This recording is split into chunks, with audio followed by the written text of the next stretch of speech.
ഒന്ന് രണ്ട് കാര്യങ്ങൾ. ഇപ്പോൾ നോക്കൂ, ഒരു വ്യാജ തിരിച്ചറിയൽ കാർഡ് ഉണ്ടാക്കി എന്നൊരു കേസ് യൂത്ത് കോൺഗ്രസിന്റെ പ്രസിഡന്റ് തെരഞ്ഞെടുപ്പുമായി ബന്ധപ്പെട്ടുണ്ടായിരുന്നല്ലോ. അപ്പോൾ ആ കേസുമായി ബന്ധപ്പെട്ട് രാഹുൽ മാങ്കൂട്ടത്തോട് വിശദീകരണം ചോദിച്ചു. അദ്ദേഹം മ്യൂസിയം പോലീസ് സ്റ്റേഷനിൽ പോയതല്ലേ. അപ്പോൾ ഇവിടെ ഇങ്ങനെ ഈ അതിക്രമവുമായി ബന്ധപ്പെട്ട് ഇങ്ങനെ ഒരു പ്രശ്നമുണ്ട്, ഇദ്ദേഹം പ്രതിയാണല്ലോ കേസിൽ, പോലീസ് കേസെടുക്കുക സ്വാഭാവികമാണ്.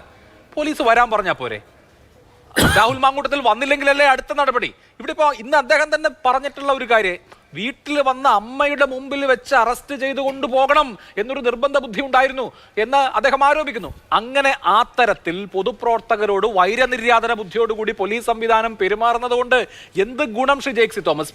10-20 കൊല്ലം മുമ്പായിരുന്നെങ്കിലും ഓക്കെ. ഇതിപ്പോ നോക്കൂ, എല്ലാവരും കണ്ടുകൊണ്ടിരിക്കുന്ന ഒരു കാലമാണ്. ഇപ്പൊ ഇന്നത്തെ ദിവസത്തെ ആത്യന്തികമായി ഹീറോ ആരോടെന്ന് ചോദിച്ചാൽ രാഹുൽ മാങ്കൂട്ടത്തിലാണ്.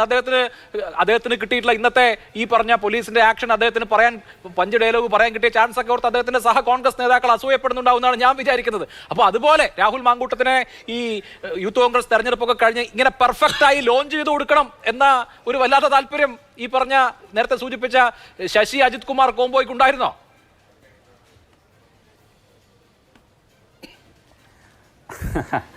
നന്നായി. ആങ്കർ എന്ന നിലയിൽ അങ്ങയുടെ പ്രതികരണം ഇത്തരത്തിൽ കുറ്റകൃത്യങ്ങളിൽ ഏർപ്പെട്ട ആളുകളെ സംബന്ധിച്ച് ഹീറോ എന്ന നിലയിലാണ് അങ്ങ് അദ്ദേഹത്തെ വിശദീകരിച്ചത്. ഇരിക്കട്ടെ, നമുക്ക് ഇനിയും മുൻപോട്ട് കാലം സഞ്ചരിക്കും. അത്തരം സമരങ്ങളിൽ പങ്കെടുക്കുകയും പ്രതികളാക്കപ്പെടുകയും ചെയ്യുന്ന യുവജന വിദ്യാർത്ഥി നേതാക്കന്മാരെ അങ്ങ് എത്ര കാലം ഹീറോ പരിവേഷത്തോടു കൂടെ ചമൽക്കാരം നടത്തും എന്നുള്ളത് കാത്തിരുന്ന് കാണാം. ഇതിനു മുമ്പ് ഇത്തരം കേസുകളിൽ പ്രതിയായ വിദ്യാർത്ഥി യുവജന നേതാക്കന്മാരെ എത്ര ആങ്കർമാർ ഇത്തരം ഫ്ലോറുകളിൽ ഇരുന്ന് ഹീറോ പരിവേഷം നൽകി അരിയിട്ട് വാടിച്ചു എന്നുള്ളതും നമുക്ക് പരിശോധിച്ച് നോക്കിയാൽ കാണാം. ഞാൻ അങ്ങയുടെ മുമ്പ് ഇന്നത്തെ ദിവസം എന്ന് സ്വയം വിലയിരുത്തി നോക്കിയാൽ മതി. ഞാൻ അദ്ദേഹം ഹീറോ ആണോ വില്ലനാണോ ഒന്നും പറഞ്ഞില്ല, ഒരാളെ കുറിച്ച് ഒരു ജഡ്ജ്മെന്റ് നടത്തുന്നില്ല. പക്ഷെ ആത്യന്തികമായി ഇപ്പോൾ ജയിക്കിനും അറിയാം ആ കാര്യം ഞാൻ എന്താ പറഞ്ഞതെന്ന്.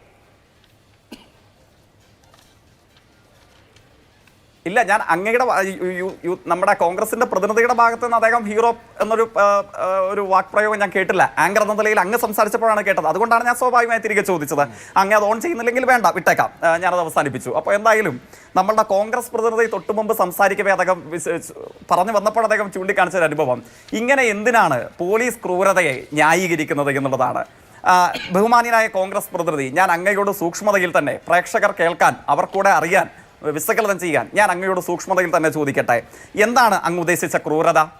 വീട്ടിൽ വന്ന് യൂത്ത് കോൺഗ്രസിൻ്റെ സംസ്ഥാന അധ്യക്ഷനെ അദ്ദേഹം ആവശ്യപ്പെട്ട പ്രകാരം അദ്ദേഹം ഇഷ്ടമുള്ള വസ്ത്രം ധരിച്ച് അദ്ദേഹം ഇഷ്ടപ്പെടുന്ന ആളുകളെ മൊബൈൽ ഫോണിൽ വിളിച്ച് നടന്ന് വന്ന് ജീപ്പിൽ കയറാൻ അനുവദിച്ച ക്രൂരതയാണോ കോൺഗ്രസിൻ്റെ പ്രതിനിധിക്ക് ക്രൂരതയായിട്ട് തോന്നിയത്, അനുഭവപ്പെട്ടത്?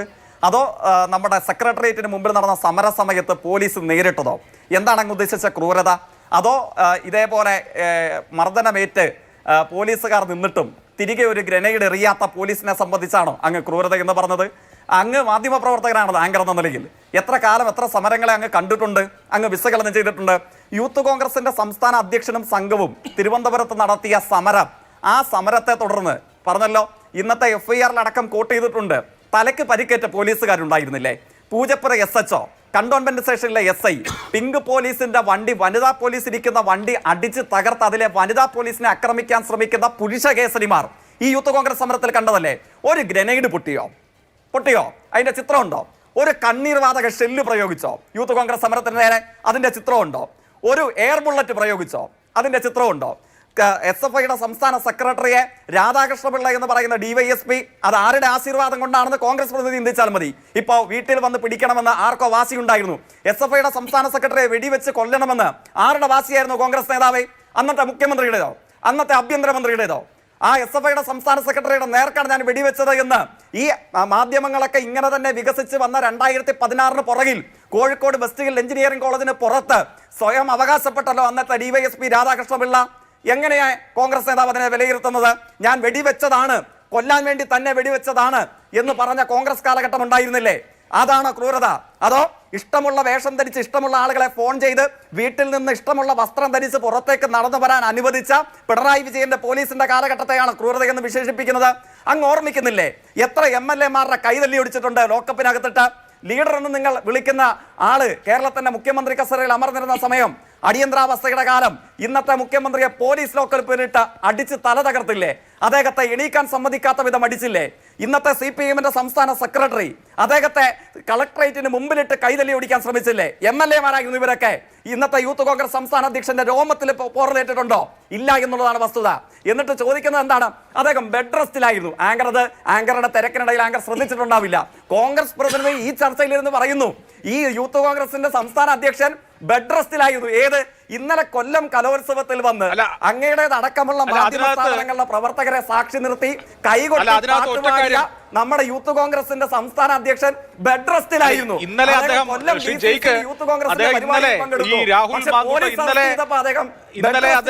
ഈ യൂത്ത് ഫെസ്റ്റിവലിനൊക്കെ പോയി അവിടെയൊക്കെ ഉണ്ടായിരുന്നു എന്നുള്ളത് ശരിയാണ്. ഇപ്പോ ഈ ജയിക്കിനെയും അതുപോലെ തന്നെ ശ്രീ ജ്യോതികുമാറിനെ ഒക്കെ വിളിക്കുന്നത് പോലെ നമ്മൾ ഈ രാഷ്ട്രീയ നേതാക്കളെ ഒക്കെ ജോലിയുടെ ആവശ്യത്തിന് വിളിക്കാറുണ്ടല്ലോ. രാഹുലിനെ അതുപോലെ വിളിക്കാറുണ്ട്. അപ്പൊ ഞാൻ കുറച്ച് ദിവസങ്ങളായി രാഹുലിനെ ചർച്ചയ്ക്ക് വേണ്ടി മറ്റുമൊക്കെ വിളിച്ചിട്ടുണ്ടായിരുന്നു. അപ്പോഴൊന്നും ഫോൺ എടുത്തില്ല. ഫോൺ എടുക്കാത്ത എന്താണെന്ന് വിചാരിച്ചു. ഇദ്ദേഹം യൂത്ത് കോൺഗ്രസിന്റെ സംസ്ഥാന പ്രസിഡന്റ് ആയതുകൊണ്ട് ഇനി ഫോൺ എടുക്കില്ലെന്ന് ഞാൻ മനസ്സിൽ വിചാരിക്കുകയും ചെയ്തിരുന്നു. പക്ഷേ കഴിഞ്ഞ ദിവസം എൻ്റെ ഒരു കൊളീഗ് വിളിച്ചപ്പോൾ എന്ന് പറഞ്ഞാൽ 2 ദിവസം മുമ്പ് ഈ കേസും ബുക്കാറും ഒക്കെ വരുന്നതിന് മുമ്പാണ്. അപ്പോൾ അദ്ദേഹം പറഞ്ഞത് എനിക്ക് ഫോണൊന്നും എടുക്കാൻ പറ്റുന്ന സാഹചര്യം ഉണ്ടായിരുന്നില്ല. 5 or 6 ദിവസമായിട്ട് കിംസ് ആശുപത്രിയിൽ തിരുവനന്തപുരത്ത് ചികിത്സയിലായിരുന്നു. അവിടെ ഒരു ആവശ്യത്തിന് പോയപ്പോൾ ഒരു ചെക്കപ്പ് നടത്തി. ചില ബുദ്ധിമുട്ടുകളുമായി പോയപ്പോൾ ഒരു ചെക്കപ്പ് നടത്തി. അപ്പോൾ ആ ചെക്കപ്പ് നടത്തിയപ്പം വേറെ ചില ബുദ്ധിമുട്ടുകൾ, ഇപ്പം ഞാൻ അതിൻ്റെ രോഗവിവരങ്ങളൊന്നും വിശദാംശങ്ങളൊന്നും വെളിപ്പെടുത്തുന്നില്ല, അങ്ങനെ ഒരു സാഹചര്യം ഉണ്ടായി. അതനുസരിച്ച് അവിടെ ആ ആശുപത്രിയിൽ ചികിത്സയായിരുന്നു. ഇപ്പോൾ കിംസിൽ ചികിത്സയിലായിരുന്നോ അല്ലയോ എന്ന് ഇപ്പോൾ ജയിക്കിനെ അവിടെ വിളിച്ചു ചോദിച്ചാൽ അറിയില്ലേ. ഈ കേസൊക്കെ വരുന്നതിന് മുമ്പാണ്. അപ്പോൾ അങ്ങനെ ഒരു സാഹചര്യം ഉണ്ടായിരുന്നു. നമ്മൾ അങ്ങനെ ഒരാളുടെ രോഗാവസ്ഥ ഇല്ലാത്തതാണെന്ന് ഇമാജിൻ ചെയ്ത് പരിഹസിക്കേണ്ട കാര്യമില്ല. അതിനുശേഷം അദ്ദേഹം ഡിസ്ചാർജായി യൂത്ത് ഫെസ്റ്റിവലിന് പോയി, അത് കഴിഞ്ഞ് വീട്ടിലും പോയി. അത് ശരിയാണ്. ഓ അത് ശരി. അപ്പൊ ഇത് അങ്ങേക്ക് പരിഹാസമായി തോന്നി അല്ലേ? പാതി ഇപ്പോഴും നമ്മുടെ മുമ്പിൽ നടക്കുന്നുണ്ട്.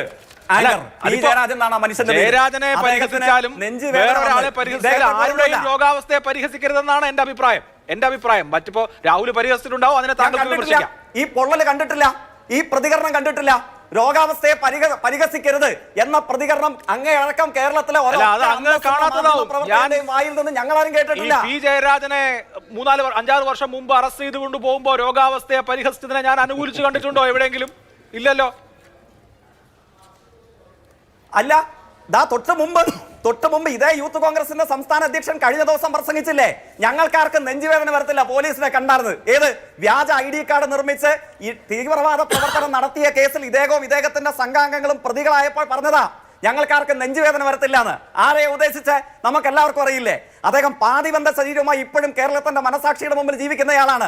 അല്ലാതെ ഇദ്ദേഹത്തെ പോലെ ഒരു പോറലുമേൽക്കാതെ പ്രത്യേകതരം സംവിധാനങ്ങളുടെ കരുത്തിൽ സുഗലോലുപതയോടുകൂടെ സംഘടനാ പ്രവർത്തനം നടത്തി വന്നയാളൊന്നുമല്ല. സംഘപരിവാരത്തിന്റെ കടാരമനകളെ ഏറ്റുവാങ്ങി അതിൽ നിന്ന് അതിജീവനത്തിലേക്ക് നടന്നു നീങ്ങിയ മനുഷ്യനാണ്. അദ്ദേഹത്തെയും MM മണിയെയും പോലെയുള്ള മുതിർന്ന ആളുകൾ, എത്രയോ മർദ്ദനങ്ങളെ ഏറ്റുവാങ്ങേണ്ട വന്നവർ, എത്രയോ ഇടങ്ങളിൽ നിന്ന് പാതിബന്ധ ശരീരവുമായി ജീവിതത്തിലേക്ക് മടങ്ങി വരേണ്ട വന്നവർ, അവരെയല്ല ഇദ്ദേഹം അപഹസിച്ചത്. അപ്പോഴൊന്നും ഫ്ലോറിൽ വെച്ചല്ല, അപ്പോഴൊന്നും കേരളത്തിലെ ഒരു മാധ്യമങ്ങൾക്കും പൊള്ളയേറ്റതായി ഞങ്ങൾക്ക് തോന്നിയിട്ടില്ല. പക്ഷെ ഇപ്പോഴോ അങ്ങ് അദ്ദേഹത്തിന് വേണ്ടി പറയുന്നു. അദ്ദേഹം കിംസിലായിരുന്നു, അദ്ദേഹത്തിന് വേണ്ടി പറയുന്നതല്ല. താങ്കൾ ഈ വാദം ഉന്നയിച്ചപ്പോ എനിക്ക് അറിയാവുന്ന എന്ന് പറഞ്ഞാൽ വ്യക്തിപരമായി അറിയാവുന്ന ഒരു കാര്യം ശ്രദ്ധയിൽപ്പെടുത്തിയെന്നേ ഉള്ളൂ. അല്ലാതെ ഇപ്പോൾ യൂത്ത് കോൺഗ്രസിന്റെ പ്രസിഡന്റിനോ DYFIയുടെ പ്രസിഡന്റിനോ വേണ്ടി എന്തെങ്കിലും കാര്യം പ്രത്യേകിച്ച് കൈനിട്ട് പറയേണ്ട കാര്യമില്ല. താങ്കൾ ഈ വിഷയം സൂചിപ്പിച്ചപ്പോൾ എനിക്ക് 2 ദിവസം മുമ്പേ അറിയാവുന്ന വ്യക്തിപരമായി ബോധ്യമുള്ള ഒരു കാര്യം പറഞ്ഞു എന്നുള്ളതേ ഉള്ളൂ. പിന്നെ ഒരാളുടെയും രോഗാവസ്ഥയെ പരിഹസിക്കുന്ന ഒരു രീതി എന്നെ സംബന്ധിച്ചില്ല. അതിപ്പോൾ നിങ്ങളുടെ നേതാക്കളായാലും കോൺഗ്രസിന്റെ നേതാക്കളായാലും BJPയുടെ നേതാക്കളായാലും അത്രേ ഉള്ളൂ. ഇനി എനിക്ക് പറയാനാണ് ഞാൻ. എന്തായാലും യൂത്ത് കോൺഗ്രസിന്റെ സംസ്ഥാന അധ്യക്ഷനെ സംബന്ധിച്ച്, യൂത്ത് കോൺഗ്രസിന്റെ സംസ്ഥാന അധ്യക്ഷന്റെ രോഗാവസ്ഥയെ സംബന്ധിച്ച് ഞാൻ പറഞ്ഞപ്പോൾ അങ്ങേക്കുണ്ടായ ധാർമ്മികമായ രോഷം അത് രാഷ്ട്രീയത്തിന് അതീതമായി അങ്ങേക്കുണ്ടാകുന്നു എന്നുള്ളതാണ് അങ്ങ് അവകാശപ്പെടുന്നത്. ഇരിക്കട്ടെ, അത് അങ്ങയുടെ അവകാശവാദം, അത് പറയാനുള്ള സ്വാതന്ത്ര്യം അങ്ങേക്കുണ്ടല്ലോ. പക്ഷേ ആ ഒരു അവകാശവാദം കേരളത്തിലെ മുഖ്യധാരാ മാധ്യമങ്ങളുടെയും ആങ്കർമാരുടെയും പ്രകടനങ്ങളിൽ നിന്ന് ഞങ്ങൾ എവിടെയും കണ്ടിട്ടില്ല. ഇദ്ദേഹവും സംഘവും പച്ച പരിഹാസം, കേട്ടാൽ അറപ്പുളവാക്കുന്ന വാക്കുകൾ കൊണ്ട് ഇദ്ദേഹത്തിന്റെ 10 മടങ്ങ് പ്രായമുള്ള കേരളത്തിലെ മുതിർന്ന രാഷ്ട്രീയ പ്രവർത്തകരെ, തിരഞ്ഞെടുക്കപ്പെട്ട ജനപ്രതിനിധികളെ, മന്ത്രിമാരെ, അതേപോലെയുള്ള ആളുകളെ, അവർ അക്രമം ഏറ്റുവാങ്ങിയിട്ടും ജീവിക്കേണ്ട വന്ന മനുഷ്യന്മാരെ അറപ്പുളവാക്കുന്ന വാക്കുകൊണ്ട് പരിഹസിച്ചപ്പോൾ ഞങ്ങളാരും കണ്ടിട്ടില്ല. എന്നിട്ട് ഒരു പ്രത്യേകതരം കരച്ചില്.